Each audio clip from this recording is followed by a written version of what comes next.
സർപ്പംതുള്ളലിലെ അവസാനത്തെ കളമായ ഭൂതക്കളം തയ്യാറാക്കുന്നത് കണ്ടിട്ടുണ്ടോ?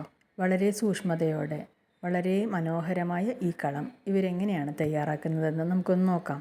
ഇത് തയ്യാറാക്കുന്നത് സർപ്പംതുള്ളലിന് പ്രധാനമായിട്ട് കാർമ്മികത്വം വഹിക്കുന്ന പുള്ളുവ കുടുംബമാണ് കേട്ടോ. ആ കുടുംബത്തിലത്തെ പ്രധാനപ്പെട്ട ആളാണ് ഇത് വരച്ചെടുക്കുന്നത്. ആ കുടുംബത്തിലെ എല്ലാ അംഗങ്ങളും ചേർന്നിട്ടാണ് ഈ ഒരു കളം അവർ തയ്യാറാക്കിയെടുക്കുന്നത്.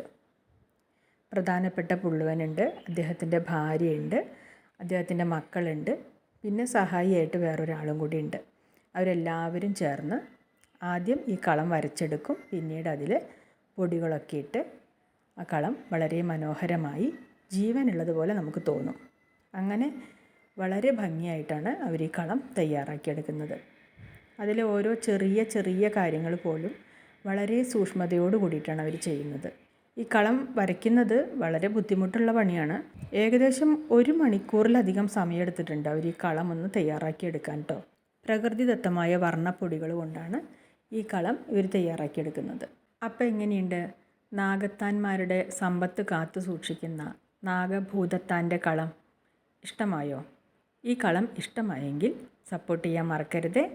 ഇതിനെക്കുറിച്ചുള്ള അഭിപ്രായം ഒന്ന് കമൻറ്റ് ചെയ്യണം കേട്ടോ.